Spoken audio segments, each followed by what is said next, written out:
Lieutenant Maya Rodriguez had vanished without a trace during a routine reconnaissance mission in the Appalachian Mountains. Her helicopter found crashed and burned with no sign of her body. The military declared her missing in action, presumed dead. Her family held a memorial service. Her name was etched on the Wall of Heroes at Fort Braxton, and life moved on. But 20 years later, on a Tuesday morning that would shake the entire base to its core, Maya Rodriguez walked through the front gates of Fort Braxton in full military dress uniform, looking exactly as she had the day she disappeared. What happened during those 2 decades would challenge everything everyone thought they knew about survival, determination, and the true meaning of never giving up. Before we jump back in, tell us where you're tuning in from, and if this story touches you, make sure you're subscribed, because tomorrow I've saved something extra special for you. Maya Rodriguez had always been different from the other soldiers at Fort Braxton. While her peers excelled in combat training and tactical operations, Maya struggled with what everyone considered the most basic military skill: following orders without question. It wasn't that she was insubordinate or disrespectful, quite the opposite. Maya cared deeply about every mission, every soldier under her command, and every decision that could impact lives. The problem was that she thought too much, questioned too deeply, and hesitated too long when split-second decisions were required. Her commanding officer, Major Ryan Thompson, had noticed the pattern during her first year of service. During training exercises, Maya would pause to consider alternative strategies when immediate action was demanded. During tactical simulations, she would worry about collateral damage when the scenario called for decisive force. Her fellow officers began to whisper that she was too soft for special operations, too cerebral for the hard realities of military life. The whispers grew louder after the incident at the training facility. Maya's unit was conducting a hostage rescue simulation when she made a decision that would haunt her for months. Presented with a scenario where innocent civilians were mixed with enemy combatants, Maya chose to abort the mission rather than risk civilian casualties. The training officer, Captain Derek Stone, was furious. In his debrief, he made it clear that Maya's hesitation could have cost lives in a real situation. "Rodriguez," Stone had said, his voice carrying across the briefing room, "warfare isn't a philosophy class. You can't think your way through every decision when bullets are flying and people are dying. Sometimes you have to act on instinct, even if it means accepting acceptable losses." Maya had tried to explain her reasoning, but Stone cut her off. "Your job isn't to question orders or play moral guardian. Your job is to complete the mission, period. If you can't handle that reality, maybe you're in the wrong line of work." The problem wasn't Maya's competence in other areas.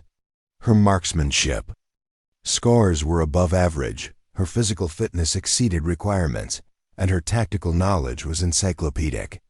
During peacetime operations, she excelled at logistics, planning, and coordinating complex movements. But when pressure mounted and lives hung in the balance, Maya's analytical mind became her greatest weakness. The breaking point came during a joint training exercise with other units from Fort Braxton. Maya's squad was tasked with securing a mock enemy position while under simulated fire. As the team leader, she was responsible for making tactical decisions that would determine the success or failure of the mission. Everything started according to plan, but when the opposing force adapted their strategy, Maya found herself paralyzed by the complexity of the situation.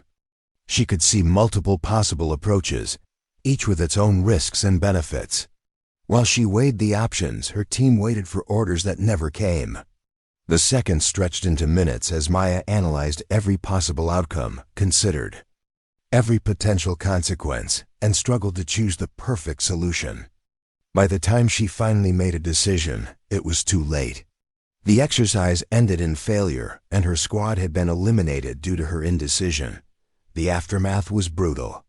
Captain Stone didn't hold back during the debriefing, and his criticism was witnessed by officers from across the base. Rodriguez froze up completely, he announced to the assembled group. Her squad was ready to execute, but she couldn't make a decision to save her life. In a real combat situation, that kind of hesitation would have gotten everyone killed. The room fell silent as Stone continued his assessment. I've seen this before. Some people just aren't wired for command under pressure. They're great at planning and analyzing, but when the situation gets chaotic, they fall apart. Rodriguez is a textbook example of someone who's better suited for desk work than field operations. Maya felt every eye in the room focused on her as Stone delivered his verdict. She wanted to defend herself, to explain that she had been trying to find the optimal solution that would minimize casualties while achieving the objective. But the words wouldn't come. Standing there in front of her peers, Maya felt the weight of their judgment and began to wonder if Stone was right. The rumors spread quickly through Fort Braxton. Maya Rodriguez was the officer who couldn't make decisions under pressure. She was the one who overthought every situation until it was too late to act. Some said she was too emotional for military leadership. Others suggested she lacked the killer instinct necessary for special operations. The stories grew in the telling, with each version making her hesitation sound more catastrophic than the last. Sergeant Lisa Chin, Maya's closest friend on the base, tried to offer support.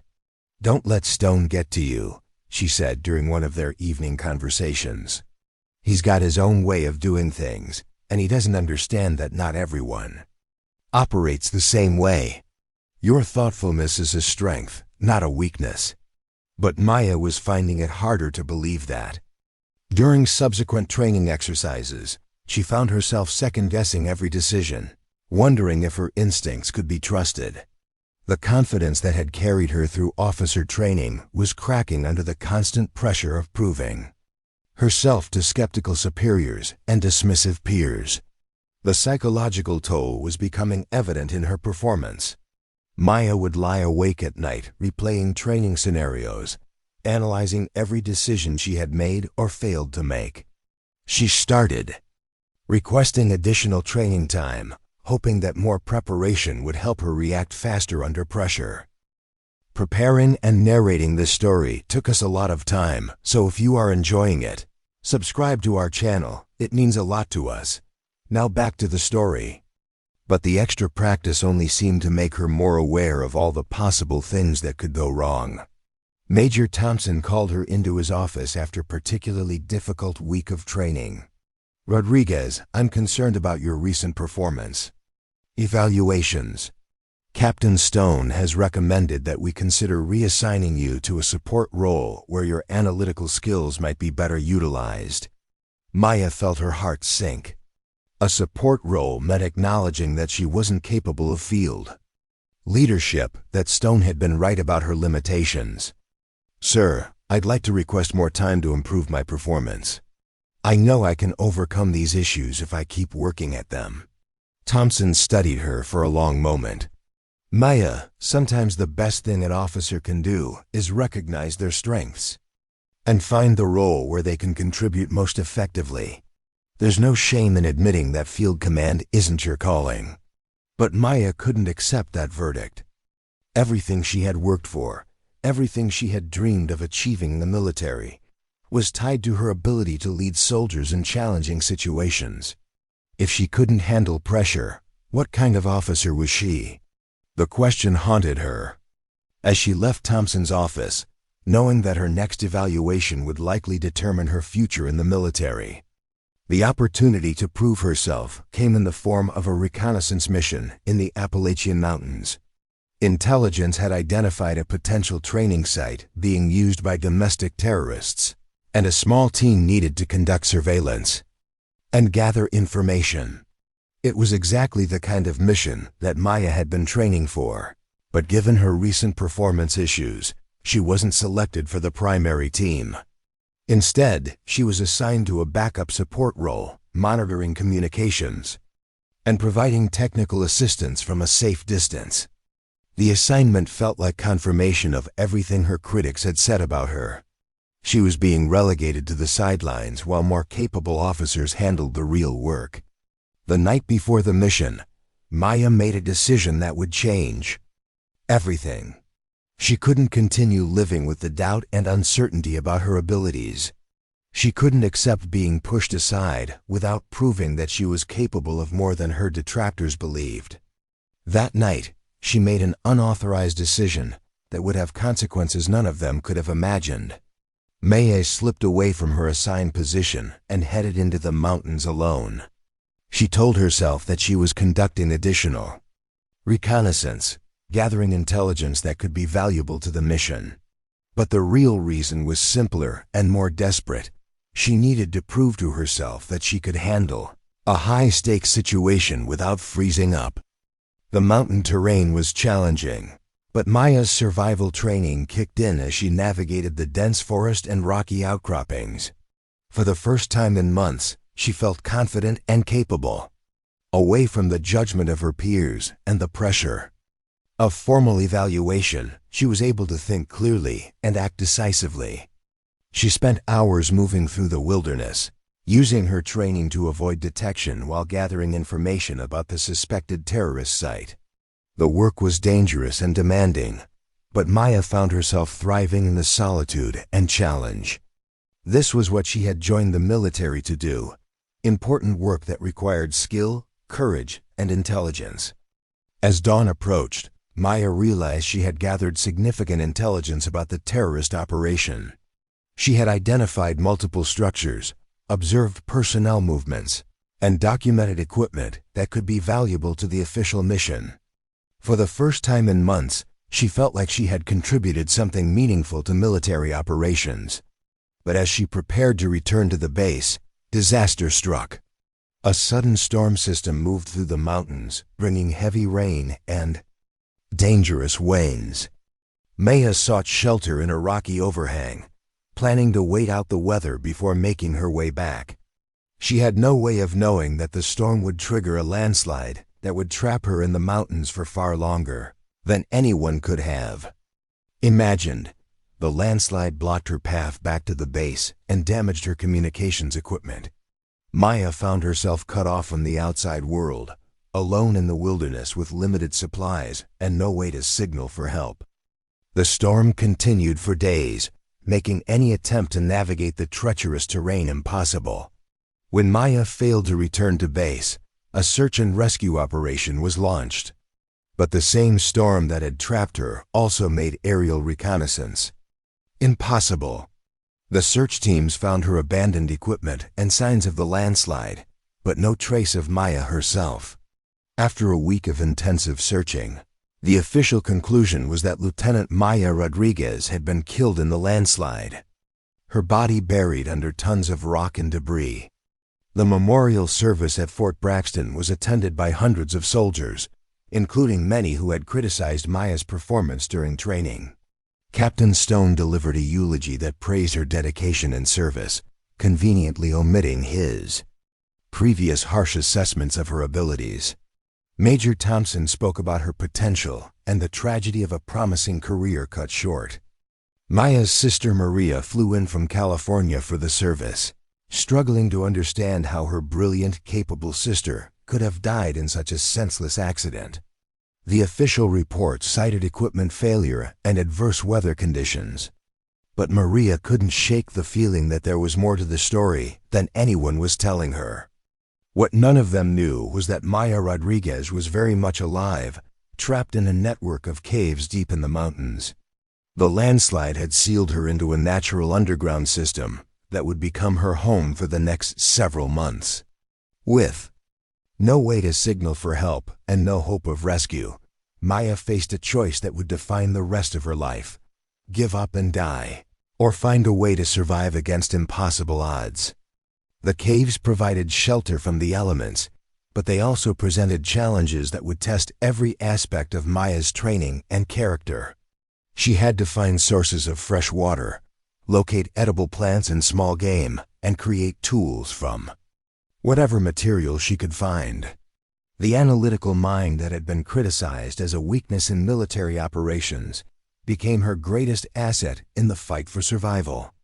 Maya spent her days exploring the cave system, mapping its layout and identifying resources that could sustain her. She found underground streams that provided fresh water and discovered that certain areas of the caves contained mineral deposits that could be fashioned into primitive tools. Her military training and survival techniques became the foundation for a new way of life. But the physical challenges were only part of the battle. Isolated from human contact and faced with the possibility that she might never see civilization again, Maya had to confront the psychological demons that had plagued her military career. In the darkness of the caves, with only her thoughts for company, she began to understand that her supposed weakness had actually been a form of strength. The quality that Captain Stone had criticized as indecision was actually careful consideration. The hesitation that had been seen as a flaw was actually a deep sense of responsibility for the lives of others. Maya began to realize that the military's emphasis on quick decisions and immediate action, while necessary in many situations, didn't always align with her natural approach to leadership and problem-solving. As months turned into years, Maya developed survival skills that went far beyond anything taught in military training. She learned to read the subtle signs of weather changes by observing air currents in the caves. She discovered how to preserve food for long periods and how to create sustainable sources of nutrition from the limited resources available to her. More importantly, she developed a sense of inner strength and confidence that had been missing during her military service. Without the constant pressure of evaluation and criticism, Maya was able to think clearly and act decisively. She made life or death decisions every day, from which paths to explore to how to allocate her limited resources, and she made them with the kind of confidence that had eluded her in training exercises. The caves became her laboratory for developing new approaches to survival and leadership. Maya created detailed maps of the underground system, developed innovative techniques for finding and purifying water, and established routines that maintained her physical and mental health during the long isolation. She also spent countless hours thinking about leadership, strategy, and the nature of courage. Without textbooks or instructors, Maya developed her own philosophy of command that emphasized careful planning, thorough preparation, and deep consideration of all available options. She came to understand that true leadership wasn't about making quick decisions under pressure, but about making the right decisions regardless of how long they took to reach. Years passed, and Maya's survival skills evolved into something approaching mastery. She had learned to thrive in an environment that would have killed most people within weeks. But more than that, she had discovered parts of herself that had been suppressed during her military service. The analytical mind that had been criticized as a weakness had become the foundation for survival techniques that were both innovative and effective. As the 10th anniversary of her disappearance approached, Maya made a decision that would have seemed impossible during her early years in the caves.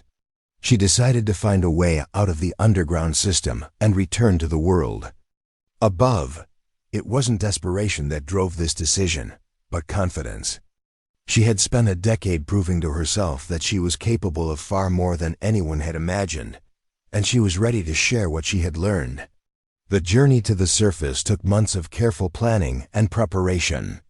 Maya had to map routes through unstable areas of the cave system, create equipment from available materials, and time her escape to coincide with favorable weather conditions. When she finally emerged from the caves, she was no longer the uncertain lieutenant who had disappeared 20 years earlier. Maya Rodriguez had become something unprecedented, a survival expert whose skills had been forged in the crucible of absolute isolation and constant danger. She had not only survived 2 decades in conditions that would have killed most people, but had thrived and evolved into someone completely new. The question now was whether the military that had once doubted her abilities would be able to recognize the extraordinary soldier she had become. The morning that changed everything at Fort Braxton started like any other Tuesday. Sergeant First Class Michael Foster was manning the main gate, checking identification, and waving through the usual stream of personnel reporting for duty. The base was buzzing with its typical activity: soldiers jogging information, vehicles, moving supplies, and the distant sound of training exercises echoing across the grounds. Foster had been working security at Fort Braxton for 8 years, and he prided himself on recognizing faces and maintaining strict protocols. That's why he did a double take when he saw the woman approaching the gate. She walked with the confident stride of a military officer, her posture perfect and her uniform immaculate. But there was something about her that didn't quite fit the normal pattern of morning arrivals. The woman appeared to be in her early 30s, with weathered hands and eyes that seemed to hold depths of experience that contradicted her youthful appearance. Her uniform was regulation perfect, but somehow looked both brand new and lived in at the same time. As she approached the checkpoint, Foster noticed that she carried herself with an authority that seemed to emanate from deep within, not just from rank or position. "Good morning, Sergeant," she said, her voice clear and steady. "Lieutenant Maya Rodriguez reporting for duty." Foster's hand stopped midway to his clipboard. Maya Rodriguez was a name he knew well, even though he'd never met her. Every soldier at Fort Braxton knew the story of the young lieutenant who had disappeared during a reconnaissance mission 20 years ago. Her name was engraved on the memorial wall just inside the main building, and her story was part of the base's official history. "Ma'am," Foster said carefully, "I think there might be some confusion. Lieutenant Rodriguez was declared missing in action in 2003. She's been presumed dead for 20 years. Maya smiled, an expression that held both sadness and determination. "I understand the confusion, Sergeant. I've been away for some time, but I'm very much alive and I'm ready to resume my duties." Foster found himself in a situation that no military protocol had prepared him for. The woman standing before him claimed to be someone who had been officially dead for 2 decades, but she knew details about the base and spoke with the authority of someone who belonged there. Her identification, when she produced it, looked authentic, but bore a date that should have made it invalid long ago. "Ma'am, I'm going to need to make some phone calls," Foster said, trying to maintain his composure. "This is a highly unusual situation, and I need to verify your identity with my commanding officer." "Of course, Sergeant. I wouldn't expect anything less. Please contact Colonel Harrison if he's still serving here. He'll vouch for my identity." Foster's confusion deepened. Colonel James Harrison was indeed still at Fort Braxton, now serving as the base's deputy commander. But how could this woman know that? Harrison had been just a major when Maya Rodriguez disappeared, and his promotion to colonel had come years after her presumed death. The phone call to Harrison's office created a commotion that rippled through the base's command structure within minutes.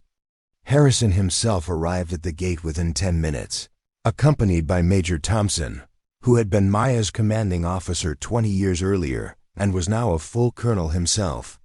The reunion was unlike anything Foster had ever witnessed. Harrison approached Maya with the caution of someone who wasn't sure whether he was seeing a ghost or encountering an elaborate hoax. But when Maya began speaking, referencing conversations and shared experiences that only the real Maya Rodriguez could have known, the skepticism in Harrison's eyes transformed into amazement. "Maya," Harrison said, his voice filled with disbelief, "where the hell have you been for 20 years?" "That's a long story, Colonel," Maya replied. "But I'm here now, and I'm ready to explain everything to whoever needs to hear it." The news of Maya's return spread through Fort Braxton like wildfire. Soldiers who had known her during her original service came running to see if the rumors were true. Others who had only heard stories about the missing lieutenant gathered to witness what many were calling a miracle. Captain Derek Stone, now a major and one of the base's senior training officers, was among the first to arrive at the gate. His reaction was markedly different from the others. Where Harrison and Thompson showed amazement and joy, Stone displayed suspicion and skepticism. "I don't know who you are," Stone said, studying Maya's face intently, "but Maya Rodriguez died 20 years ago. I was there when we searched for her body. I attended her memorial service. Whoever you are, you're not the scared little lieutenant who couldn't make a decision under pressure." Maya looked at Stone with an expression that was both familiar and completely new. There was no trace of the uncertainty and self-doubt that had characterized her earlier service.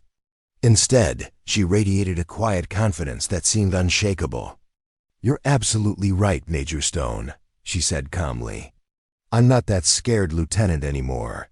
She died in those mountains 20 years ago, and I was born from what was left. But I am Maya Rodriguez, and I have a story to tell that might change how you think about fear, survival, and what it really means to be a soldier." The gathering crowd fell silent as Maya's words hung in the air. There was something in her tone, something in the way she held herself that commanded respect and attention. Even Stone, who had been her harshest critic, found himself drawn into the gravity of her presence. General Patricia Davis, the base commander, arrived shortly after receiving word of the extraordinary situation at the main gate. A decorated veteran with 30 years of service, Davis had seen almost everything the military could throw at a person. But nothing had prepared her for this moment. "Lieutenant Rodriguez," Davis said, her voice carrying the full weight of her authority, "you are officially listed as missing in action, presumed dead. Before we can even begin to process your return, we need to establish your identity beyond any doubt and understand where you've been for the past 20 years. Maya stood at attention, her bearing perfect despite the surreal nature of the situation. "I understand completely, General. I'm prepared to submit to whatever verification procedures you require. I know my return raises questions that demand answers." The crowd that had gathered to witness Maya's return included soldiers from every rank and department on the base. Word had spread so quickly that even off-duty personnel had come to see the woman who had supposedly returned from the dead. Among them was Sergeant Lisa Chun, now a master sergeant and one of the base's senior non-commissioned officers. Chun pushed through the crowd, her eyes filled with tears as she recognized her old friend. "Maya," she whispered, "is it really you?" The reunion between the two women was emotional and powerful. Chun had been one of Maya's few allies during her original service, and seeing her again after 2 decades of believing she was dead was overwhelming. But even Chun noticed the dramatic change in her friend's demeanor and presence. "Lisa," Maya said, embracing her old friend, "you look wonderful. I can see the years have been kind to you, and I'm so proud of your advancement in rank. You always had the potential for leadership. Maya, what happened to you? Where have you been all these years? We searched for months. We never stopped hoping, but after so long." "I survived," Maya said simply. "I learned things about myself and about survival that I never could have imagined. I became someone I never thought I could be." General Davis took control of the situation, recognizing that the emotional reunions and growing crowd were creating security concerns. "Lieutenant Rodriguez, you'll need to come with us for debriefing and verification procedures. This is not a typical situation, and we need to follow proper protocols."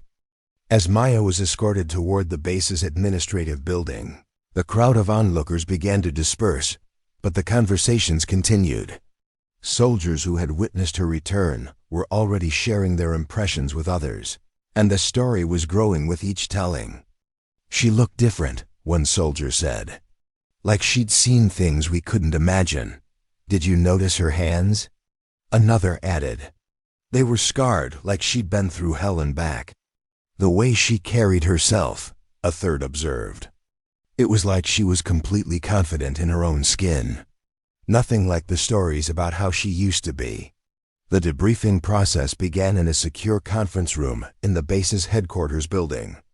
General Davis was joined by Colonel Harrison, Colonel Thompson, and several other senior officers, along with a military psychologist, Dr. Sarah Kim, who had been brought in to assess Maya's mental state. The first order of business was verifying Maya's identity through a series of tests and examinations. Fingerprints, dental records, and DNA samples were collected and compared to records from her original service. The results were conclusive. The woman sitting before them was indeed Maya Rodriguez, the lieutenant who had disappeared 20 years earlier. Dr. Kim began the psychological evaluation with standard questions about Maya's mental state and recent experiences. But as the session progressed, it became clear that Maya's responses were unlike anything in the psychologist's experience. "Maya," Dr. Kim said, "I need you to understand that what you're claiming, surviving alone in the wilderness for 20 years, is extraordinary.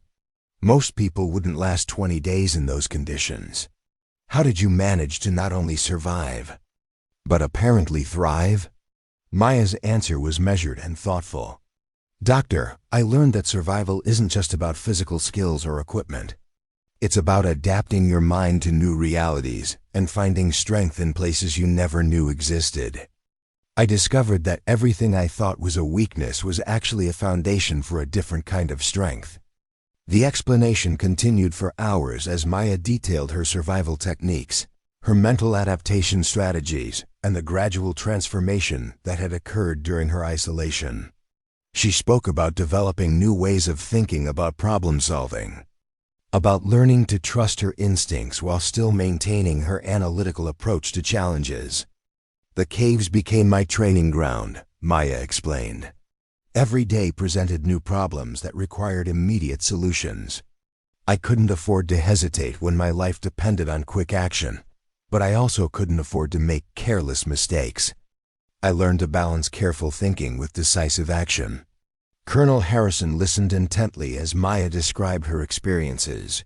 "Maya, what you're describing sounds like the most comprehensive survival training program ever devised. But you did it alone, without instruction or support. How did you maintain your sanity during such prolonged isolation?" "I created structure," Maya replied. "I established routines and goals that kept me focused and motivated. I mapped the cave system, developed sustainable food sources, and created tools and equipment that improved my situation. Most importantly, I spent time thinking about leadership and what it really means to be responsible for others." Major Stone, who had been listening with growing skepticism, finally spoke up. "This is an incredible story, Rodriguez, but I find it hard to believe that 20 years of hiding in caves could transform someone so completely. The Maya Rodriguez I knew couldn't make a decision under pressure to save her life." Maya turned to face Stone directly, her gaze steady and unwavering. "You're absolutely right, Major, that Maya Rodriguez couldn't make decisions under pressure because she was afraid of making the wrong choice. She was paralyzed by the fear of causing harm to others. But isolation taught me that not making a decision is often the most harmful choice of all." The room fell silent as Maya continued. "I learned that true leadership isn't about making quick decisions without thought. It's about making the right decisions based on careful analysis and deep understanding of the situation. Speed without wisdom is just recklessness." Dr. Kim made notes as Maya spoke, recognizing that the psychological profile she was documenting was unlike anything in the literature. "Maya, your transformation is remarkable, but I need to understand the psychological mechanisms that enabled it. How did you overcome the isolation and maintain your mental health?" "I discovered that solitude and isolation are different things," Maya explained. "Isolation is being cut off from others against your will. Solitude is choosing to be alone in order to understand yourself better. Once I stopped fighting the situation and started embracing it as an opportunity for growth, everything changed." The debriefing continued for several days as Maya provided detailed accounts of her survival techniques, her mental adaptation strategies, and the gradual development of skills that had kept her alive for 2 decades. The more she shared, the more impressed the military officials became with her transformation. General Davis found herself facing a unique situation. Maya Rodriguez was technically still a lieutenant, but her experiences had clearly transformed her into someone with capabilities far beyond her original rank. The question now was how to integrate her back into military service, and whether the organization could benefit from her extraordinary experiences. "Maya," Davis said during one of their sessions, "your survival story is remarkable, but I need to understand your intentions. Are you seeking to resume your military career, or are you simply here to close a chapter of your life?" Maya's response was immediate and confident. "General, I'm here because I believe I can contribute to the military in ways that I never could before. I've learned things about survival, leadership, and human potential that could benefit every soldier on this base. I'm not the same person who disappeared 20 years ago, and I think that's exactly what the military needs." The transformation in Maya's confidence and bearing was evident to everyone who interacted with her. Gone was the hesitant, uncertain lieutenant who had struggled with decision-making under pressure. In her place stood someone who radiated quiet authority and unshakable self-assurance. Colonel Thompson, who had been Maya's original commanding officer, was particularly struck by the change. "Maya, I have to admit that I'm amazed by your transformation. The person sitting before me bears little resemblance to the lieutenant I knew 20 years ago. But I'm also curious about your technical skills. Military technology has advanced significantly during your absence." Maya smiled, acknowledging the challenge. "You're absolutely right, Colonel. I'm sure there are new weapon systems, communication technologies, and tactical procedures that I'll need to learn. But I've also developed skills that no classroom could teach. I can survive in any environment, navigate by natural signs, and make complex decisions under extreme pressure. I believe the combination of old skills and new knowledge could be powerful." The story of Maya's return had spread beyond Fort Braxton, attracting attention from military officials throughout the Kofa region. Her survival story was unprecedented, and many were curious about the practical applications of her experiences. But Maya remained focused on proving herself within the context of her original assignment. "I didn't survive 20 years in isolation just to become a curiosity," she told General Davis. "I survived to become the soldier I was always meant to be. Now I need the opportunity to prove that transformation is real." The challenge that would test Maya's claims came sooner than anyone expected. A training exercise was scheduled for the following week, designed to test the survival and decision-making skills of Fort Braxton's Special Operations personnel. General Davis made a decision that surprised everyone. Maya would be allowed to participate, not as a curiosity or experimental subject, but as a full participant whose performance would be evaluated alongside active-duty soldiers. The announcement created a stir throughout the base. Some soldiers were excited to see whether Maya's survival story would translate into superior performance during training. Others were skeptical, wondering whether 20 years of isolation had prepared her for the realities of modern military operations. Major Stone was among the skeptics. "This is going to be interesting," he told Colonel Thompson. "We'll finally see whether all this talk about transformation and survival skills means anything in a real military context." But Maya Rodriguez was ready for the challenge. She had spent 20 years preparing for this moment, though she hadn't known it at the time. The scared, uncertain lieutenant who had disappeared into the mountains was gone forever, replaced by someone who had been forged in the crucible of absolute self-reliance and tested by challenges that would have broken most people. The stage was set for a demonstration that would either validate Maya's extraordinary claims or expose them as the fantasies of someone who had been isolated too long.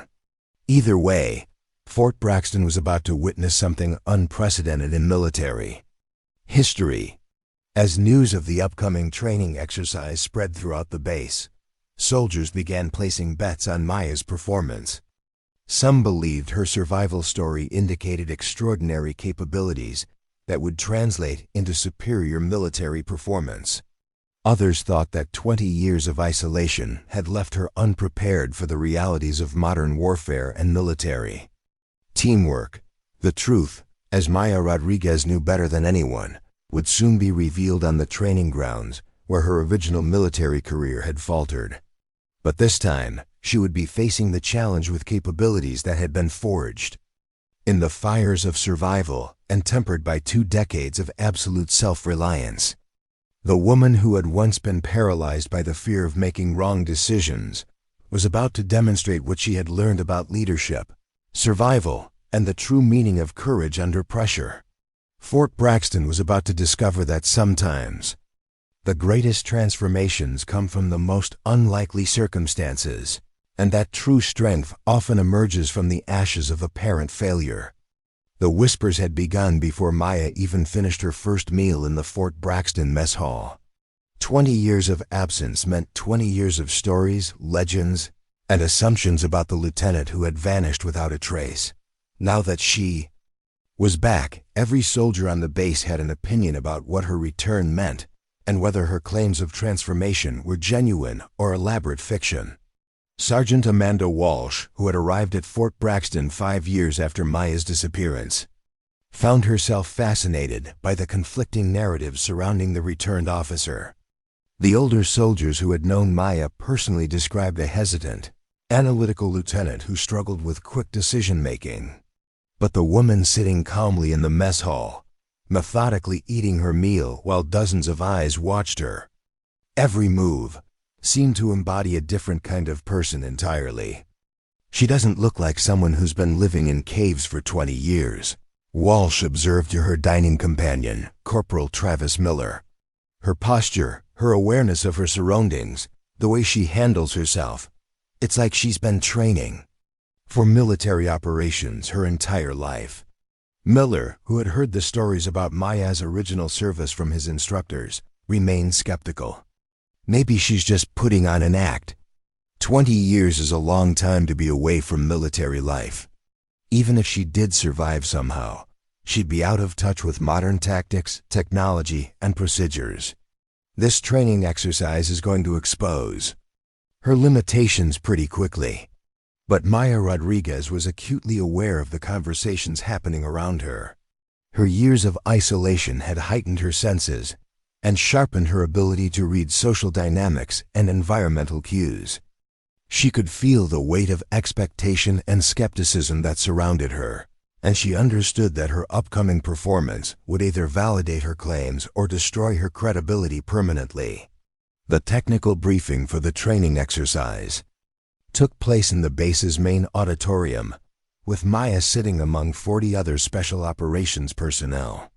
The scenario was designed to test multiple skills simultaneously: survival techniques, tactical decision-making, leadership under pressure, and the ability to adapt to rapidly changing circumstances. Colonel Thompson, who was overseeing the exercise, outlined the parameters with military precision. "You'll be deployed in teams of 4 to a remote section of the Appalachian Mountains. Each team will have a specific objective: locate and secure a high-value target while evading enemy forces. You'll have limited supplies, no communication with base, and 72 hours to complete the mission." Maya listened intently as Thompson continued his briefing, noting the similarities between the exercise and the reconnaissance mission that had led to her disappearance 2 decades earlier. The irony wasn't lost on her that she would be returning to the same mountains where she had spent 20 years learning to survive.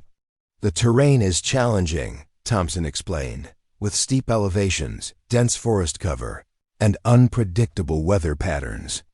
Teams will be evaluated on their ability to navigate, maintain operational security, and achieve their objectives while working under extreme physical and mental stress." Major Stone, who would be one of the exercise evaluators, made a point of addressing the assembled soldiers directly. "This is not a training exercise for beginners. We're testing the capabilities of our most experienced special operations personnel. Every participant should be prepared for conditions that will push them to their absolute limits. His words were clearly directed at Maya, and she understood the implicit challenge in his statement.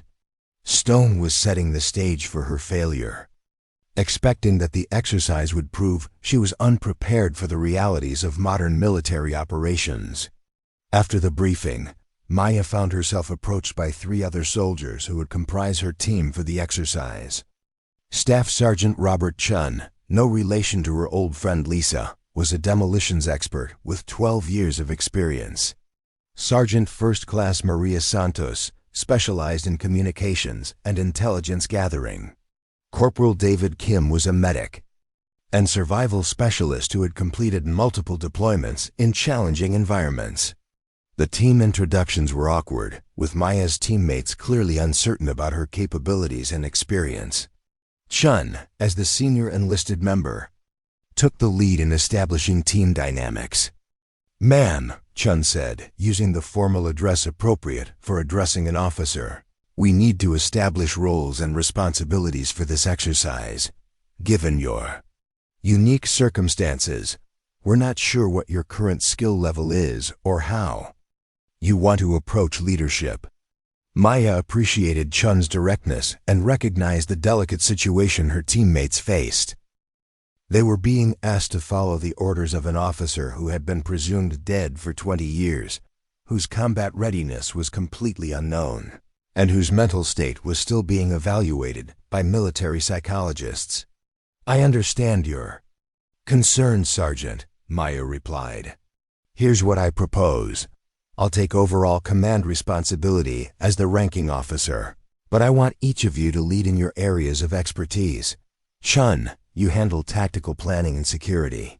Santos, you're responsible for intelligence and navigation. Kim, you manage medical support and survival logistics. I'll coordinate our efforts and make final decisions when needed." The approach impressed her teammates with its practical wisdom and collaborative spirit, rather than asserting authority. Through rank alone, Maya was demonstrating leadership through delegation and trust in her team's specialized skills. Santos, who had been most skeptical about Maya's readiness, found herself reassessing her initial impressions. "Ma'am, that sounds like a solid approach. But I have to ask, are you familiar with current navigation technology? GPS systems, satellite communications, digital mapping tools? A lot has changed since 2003. Maya smiled, acknowledging the legitimate concern. "You're absolutely right, Sergeant. I'll need to learn about new technologies quickly.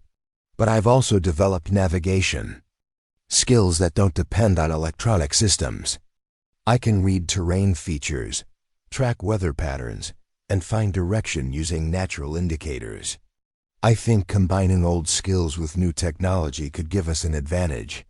The team spent the next 2 days preparing for the exercise, with Maya demonstrating a remarkable ability to absorb information about modern military technology while sharing unconventional techniques she had developed during her isolation. Her teammates were initially skeptical, but gradually became impressed by her innovative approaches to problem solving. Kim, the medic, was particularly intrigued by Maya's knowledge of natural remedies and improvised medical techniques. "Ma'am, some of these methods you're describing aren't in any manual I've seen. Where did you learn to create antiseptic solutions from tree bark?" "Trial and error," Maya replied simply. "When you're alone in the wilderness for years, you learn to use whatever resources are available. I had to treat injuries and illnesses without access to conventional medical supplies. You develop creative solutions or you die." Chun found himself impressed by Maya's tactical thinking, which combined traditional military strategy with unconventional approaches that reflected her unique experiences. "Your idea about using natural camouflage techniques is brilliant," he told her during one of their planning sessions. "Most soldiers rely too heavily on manufactured materials and overlook the advantages of working with the environment." Santos discovered that Maya's understanding of weather patterns and terrain analysis was extraordinarily sophisticated. It's like you can read the landscape like a book, she observed. You're picking up environmental cues that most people would never notice. The night before the exercise, Maya's team gathered for a final planning session. The mission briefing had revealed that their objective was to locate a simulated enemy command post hidden somewhere in a 50-square-mile area of mountainous terrain. They would have to navigate through hostile territory, avoid detection by opposing forces, and complete their mission within the 72-hour time limit. The weather forecast is calling for rain and possible thunderstorms, Kim reported. Temperature overnight will drop into the 40s, and visibility could be limited by fog in the early morning hours. Maya processed this information with the analytical mind that had once been criticized as a weakness, but had become one of her greatest strengths. The weather could work in our favor if we plan correctly. Rain will mask our movement sounds and reduce the effectiveness of thermal imaging. The fog will provide natural concealment during the critical morning hours. Chun looked at Maya with growing respect. That's exactly the kind of thinking that separates good soldiers from great ones. Instead of seeing obstacles, you're identifying opportunities. The conversation continued late into the evening as the team refined their strategy and prepared for the challenges ahead. Maya found herself energized by the collaborative process and the opportunity to apply her hard-earned skills in a military context. For the first time in 20 years, she felt like she was exactly where she belonged. The exercise began at dawn with teams being transported to different insertion points throughout the operational area. Maya's team was dropped off at a remote location with minimal supplies, basic weapons, limited food and water, standard military equipment, and a radio that would only be activated in genuine emergency situations.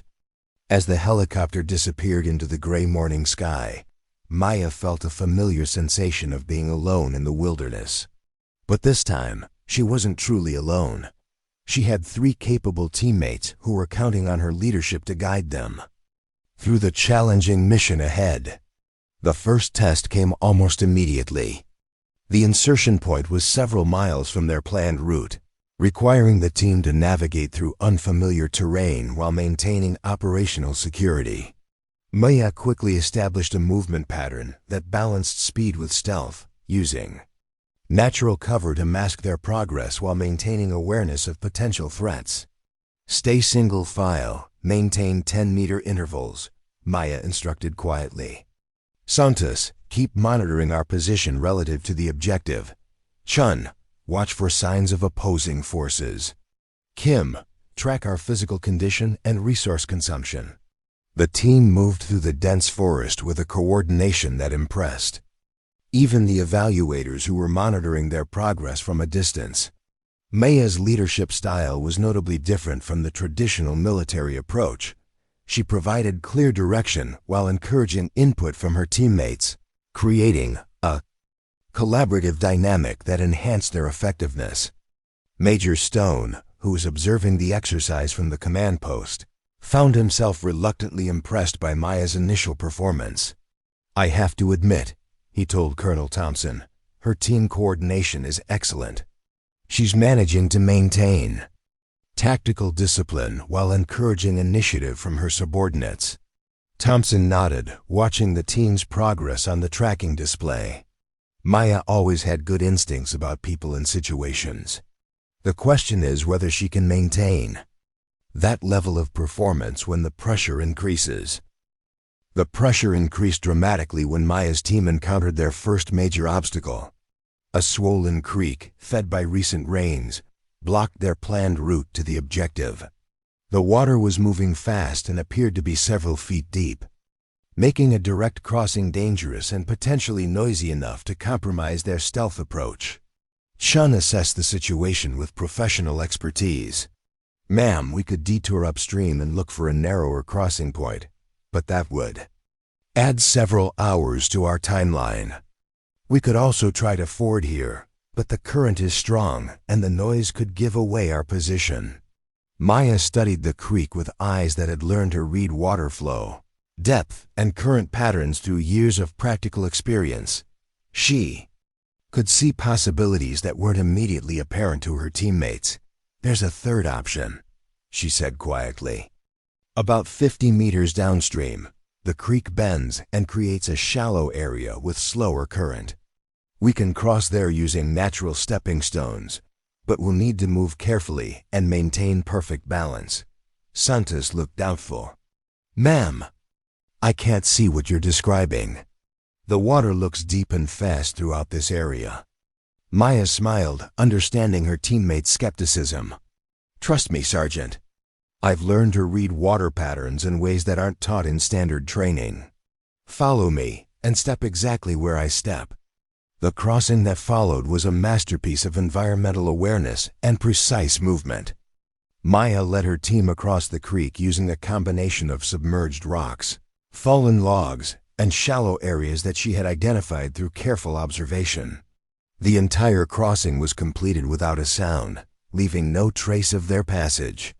Kim, who had been most concerned about the crossing, found himself amazed by Maya's skill. "Ma'am, that was incredible. How did you know exactly where to step?" "Experience," Maya replied simply. "I've crossed hundreds of streams and rivers. Over the years, you learn to read the signs that indicate depth, current strength, and stable footing. It's a skill that develops through necessity." The successful creek crossing marked a turning point in the team's confidence in Maya's leadership. Her teammates began to understand that her 20 years of isolation hadn't been wasted time. They had been an intensive training program that had developed skills impossible to acquire through conventional military education. As the day progressed, Maya's team encountered a series of challenges that tested different aspects of their capabilities. They had to avoid detection by opposing forces, navigate through difficult terrain, and maintain their operational timeline, while conserving their limited supplies. In each situation, Maya's unconventional approach and deep understanding of environmental factors provided solutions that impressed both her teammates and the exercise evaluators. The most significant test came when the team discovered that their planned approach to the objective was compromised by enemy forces, who had established observation posts along the expected route.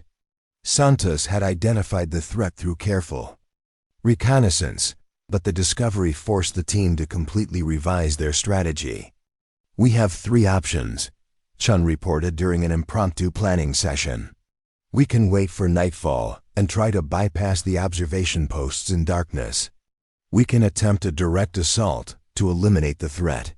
Or we can abort the mission and report the enemy positions to higher command." Maya considered the options with the same analytical approach that had once been criticized as indecision. But now, instead of being paralyzed by the complexity of the situation, she was able to process multiple variables quickly and arrive at a solution that her teammates hadn't considered. "There's a 4th option," she said, sketching a rough map in the dirt. "We can use the terrain to our advantage. There's a ridge line that runs parallel to our objective, about 2 kilometers to the east. If we approach from that direction, we can get within observation range without being detected by the enemy posts." Santos studied Maya's proposed route with growing excitement. "Ma'am, that's brilliant. The ridge approach would take us through terrain that the enemy probably considers impassable. They won't be expecting an approach from that direction." Kim looked concerned about the physical demands of the alternate route. "That's some seriously challenging terrain. Are we sure the team can handle that kind of climb with full equipment?" Maya's response reflected the confidence of someone who had spent 20 years navigating difficult terrain under challenging conditions. "I've studied the topographical features of this area extensively. The ridge route is demanding, but it's definitely manageable with proper technique and pacing. More importantly, it gives us the element of surprise." The decision to take the ridge approach proved to be the defining moment of the exercise. Maya's team spent the next 12 hours executing one of the most challenging movements in the history of Fort Braxton training exercises. They climbed through steep, rocky terrain in deteriorating weather conditions, maintaining perfect noise discipline while carrying full equipment loads. Maya's leadership during the climb was exemplary. She set a sustainable pace that pushed her teammates to their limits without exceeding their capabilities. She identified the safest routes through treacherous terrain and provided constant encouragement and tactical guidance. Most importantly, she demonstrated the kind of calm confidence under pressure that inspired her teammates to perform beyond their normal capabilities. When the team finally reached their observation position overlooking the objective, they had achieved something that the exercise evaluators had considered nearly impossible. They had successfully navigated through hostile territory, avoided detection by opposing forces, and positioned themselves for mission completion within the specified timeline. The objective itself turned out to be a sophisticated command post. Simulation, complete with realistic enemy activity and multiple layers of security. Maya's team would need to gather detailed intelligence about the facility's layout, identify key personnel, and develop a plan for hypothetical assault or extraction operations. Santos, who had been skeptical about Maya's readiness for modern military operations, found herself completely converted by the lieutenant's performance. "Ma'am, this has been the most impressive tactical movement I've ever participated in. Your environmental awareness and decision-making under pressure are extraordinary." Chun nodded in agreement. The Ridge approach was inspired.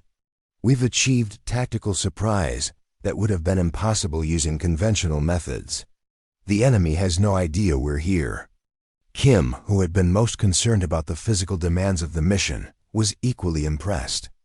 "Ma'am, your ability to read terrain and weather patterns is like nothing I've seen in 12 years of military service. You seem to understand the environment in ways that can't be taught in classrooms." Maya felt a deep satisfaction as she listened to her teammates' assessments.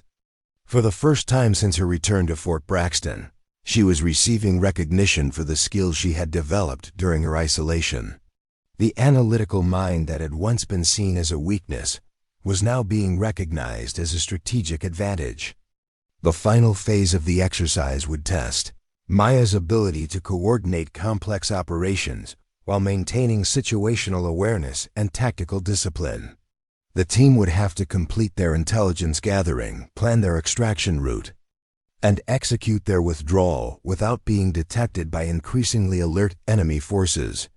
As Maya studied the objective through her binoculars, she felt the familiar calm that had carried her through countless challenges during her 20 years of isolation. She was no longer the uncertain lieutenant who had struggled with decision-making under pressure. She had become someone who thrived in complex, high-stakes situations that required careful analysis and decisive action.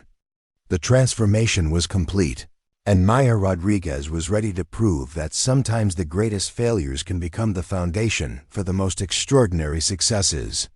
The intelligence-gathering phase of the exercise tested every skill Maya had developed during her decades of isolation.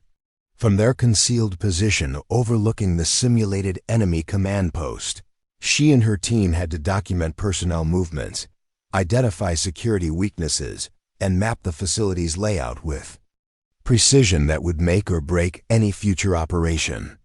Maya's approach to reconnaissance was methodical and comprehensive, reflecting the patience she had learned during 20 years of careful observation and analysis. She assigned specific sectors to each team member, while maintaining overall coordination of their intelligence collection efforts. "Chun, focus on the security rotations and weapons positions," she instructed quietly. "Santos, document the communication equipment and electronic signatures.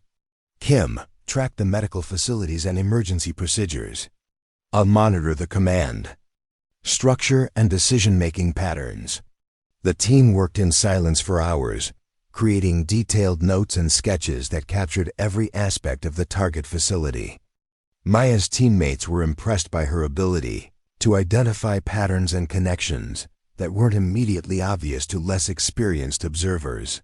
"Ma'am," Santos whispered during one of their brief conferences, "you're picking up things that our standard reconnaissance training never covered." How did you learn to read body language and behavioral patterns so accurately? Maya smiled, remembering the countless hours she had spent observing wildlife during her isolation. When you're alone for years, you learn to read the subtle signs that indicate danger, opportunity, or change. Animals communicate through posture, movement, and positioning. Humans do the same thing, but most people don't pay attention to those signals. The breakthrough came when Maya noticed something that her teammates had missed. The enemy command post had a vulnerability that wasn't obvious from their current observation angle, but Maya's understanding of terrain and structural analysis allowed her to identify a potential weakness in the facility's defenses. There's a drainage system that runs along the eastern perimeter, she explained, pointing to subtle variations in the landscape that indicated underground water management. It's not visible from here, but the way the terrain slopes and the placement of certain structures suggests an access point that isn't being actively monitored. Chun studied the area through his binoculars with growing excitement. MAAM. If you're right about that drainage system, it could provide a covert approach route that would bypass most of the security measures. How can you tell it's there? Maya's response reflected years of practical experience in reading environmental signs. During my time in the caves, I learned to identify underground water systems by observing surface indicators. The vegetation patterns, soil composition, and microtopography all provide clues about what's happening below ground. It's a skill that develops through necessity. The discovery of the potential access route transformed the team's assessment of the target facility. Instead of viewing it as an impregnable fortress, they now saw it as a complex puzzle with multiple solutions. Maya's unconventional analytical approach had identified opportunities that traditional military reconnaissance might have missed. Kim, who had been documenting the facility's medical capabilities, found himself impressed by Maya's holistic approach to intelligence gathering. "Ma'am, you're not just collecting information, you're seeing connections and patterns that give us a complete picture of how this place operates. It's like you're reading the facility's personality." The final phase of the intelligence gathering required the team to develop a comprehensive plan for hypothetical assault or extraction operations. This was the ultimate test of Maya's leadership abilities and tactical thinking, as she would need to coordinate multiple variables while maintaining operational security. Maya's approach to tactical planning was characteristically thorough and innovative. She considered not just the immediate objectives, but also the long-term implications of different courses of action.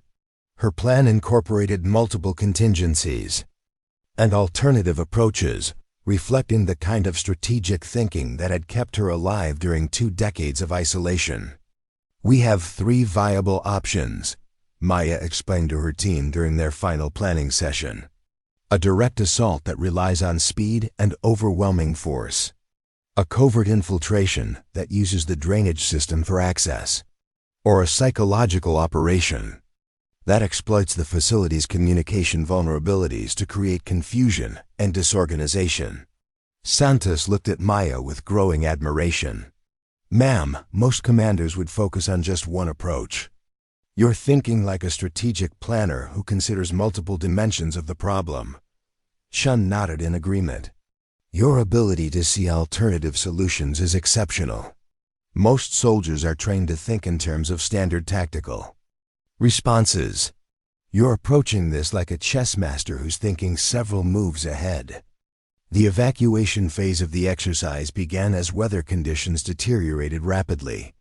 The storm system that had been predicted for the end of the 72-hour period arrived early, bringing heavy rain, high winds, and limited visibility.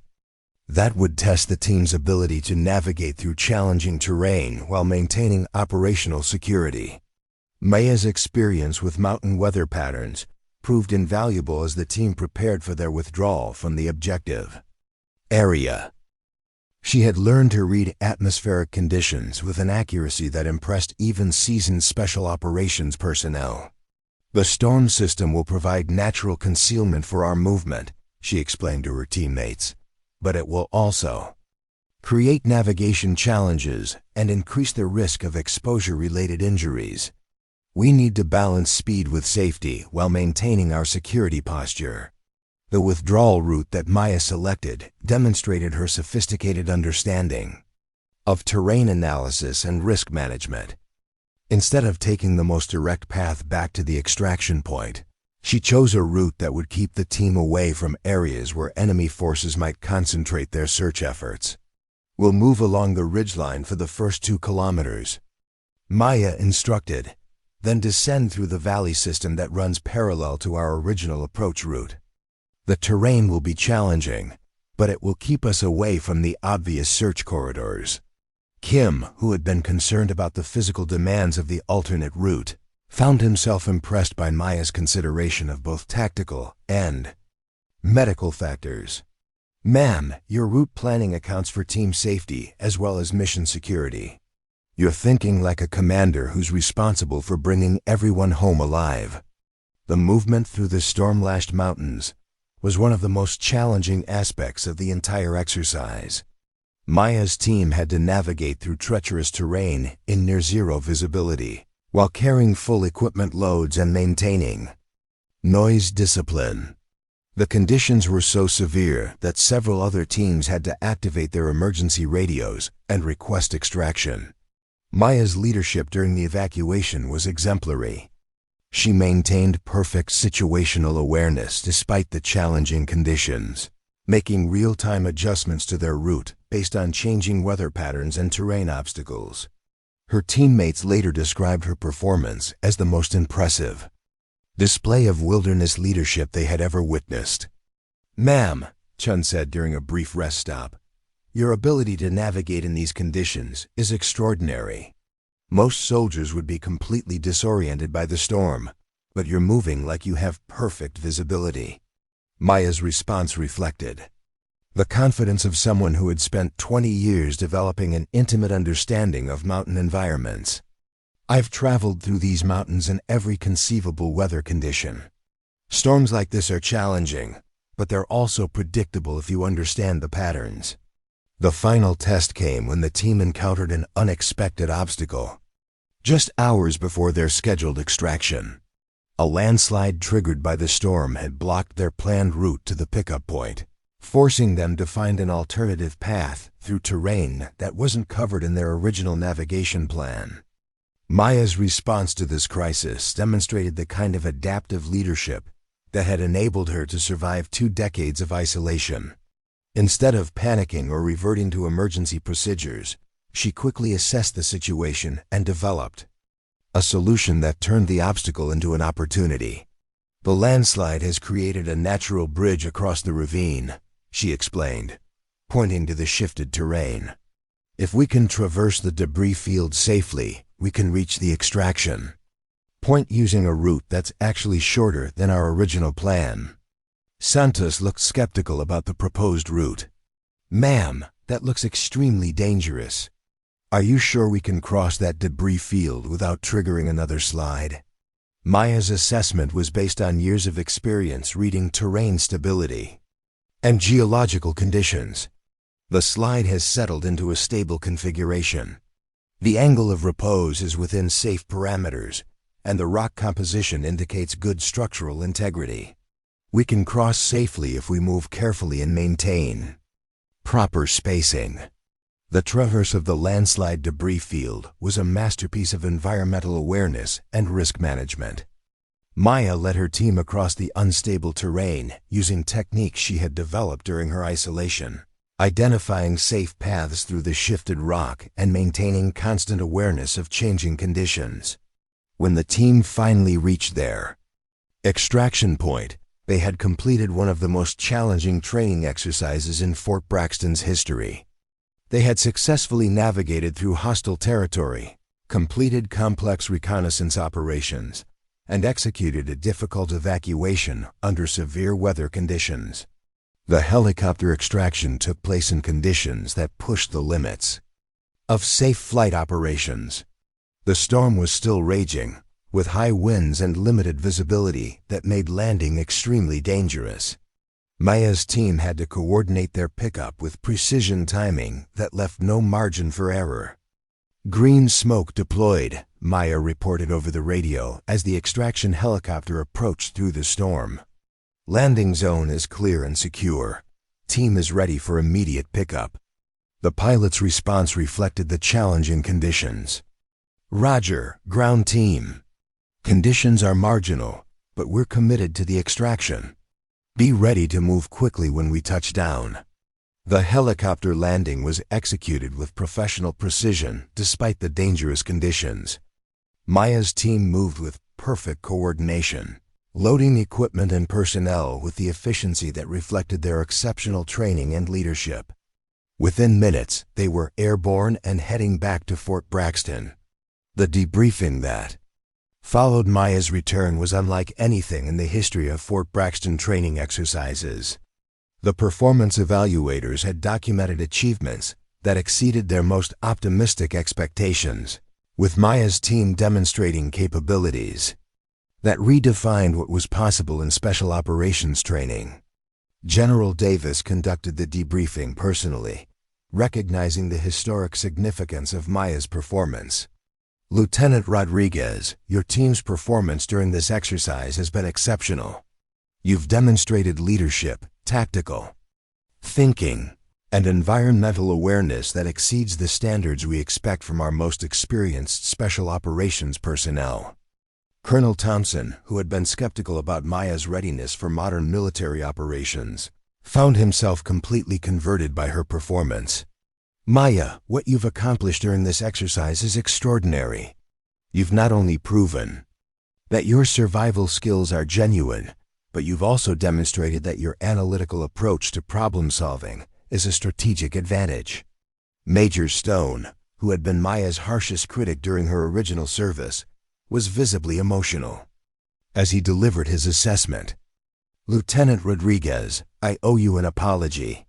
20 years ago, I criticized your hesitation and analytical approach as weaknesses that made you unsuitable for military leadership. This exercise has proven that I was completely wrong." Maya's response to Stone's apology was gracious and professional.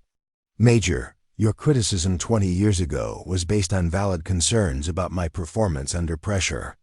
I needed to develop the confidence and skills that would allow me to function effectively in challenging situations. Your feedback, while difficult to hear, helped motivate me to become a better soldier." The formal evaluation report documented achievements that would become legendary in special operations training. Maya's team had completed their mission with perfect scores in every category: tactical planning, environmental navigation, intelligence gathering, leadership under pressure, and crisis management. Dr. Sarah Kim, who had been evaluating Maya's psychological readiness, was amazed by the transformation she had witnessed. "Maya, your performance during this exercise demonstrates a level of personal growth and professional development that's unprecedented in my experience. You've become someone who thrives in exactly the situations that once caused you difficulty." The news of Maya's extraordinary performance spread quickly throughout the military community. Her story became a powerful example of how apparent weaknesses could be transformed into extraordinary strengths through determination, experience, and personal growth. General Davis made a decision that reflected the military's recognition of Maya's unique capabilities. "Lieutenant Rodriguez, your performance during this exercise has demonstrated that you possess skills and experience that could benefit our entire special operations program. I'm recommending you for immediate promotion to captain and assignment as an instructor in our advanced survival and leadership training program." Maya's response reflected the confidence and purpose she had found during her 20 years of isolation. "General, I accept the promotion and assignment with gratitude. I believe I can help other soldiers develop the skills and confidence they need to succeed in challenging situations." The promotion ceremony took place 1 month later, with Maya receiving her captain's bars in front of an audience that included soldiers from throughout the region. The ceremony was attended by her sister Maria, who had flown in from California to witness Maya's remarkable transformation. "I'm so proud of you," Maria said during their reunion after the ceremony. "When you disappeared 20 years ago, I thought I'd lost my sister forever. Now I realize that you didn't die in those mountains. You found yourself." Maya's new assignment as an instructor in the Advanced Survival and Leadership Training Program allowed her to share the skills and insights she had developed during her isolation. Her teaching methods were revolutionary, combining traditional military training with unconventional techniques that reflected her unique experiences. Her first class of students included soldiers from various backgrounds and experience levels, all eager to learn from the officer who had become a legend throughout the military community. Maya's approach to instruction was characteristically thoughtful and comprehensive. "Survival isn't just about physical skills," Maya explained to her students during their first class. "It's about developing the mental resilience and analytical thinking that enable you to find solutions when conventional approaches fail. Your greatest weakness can become your greatest strength if you're willing to embrace it and develop it." The training program that Maya developed became a model for military instruction throughout the armed forces. Her emphasis on environmental awareness, adaptive leadership, and analytical problem-solving produced graduates who exceeded traditional performance standards in every category.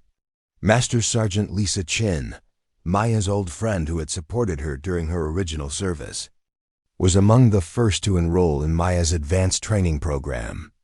"Maya, what you've accomplished is incredible," she said during one of their training sessions. "You've turned your personal journey into a gift that benefits every soldier who learns from you." The program's success attracted attention from military leaders throughout the world, with delegations visiting Fort Braxton to observe Maya's teaching methods and learn from her experiences.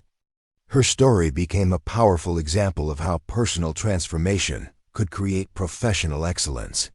Captain Derek Stone, who had been Maya's harshest critic during her original service, requested assignment to Maya's program as a student.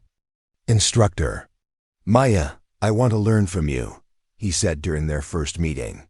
"My approach to leadership has been based on traditional military thinking. I want to understand how your analytical approach can be integrated with conventional tactical training." Maya's response reflected the wisdom and maturity she had developed during her transformation.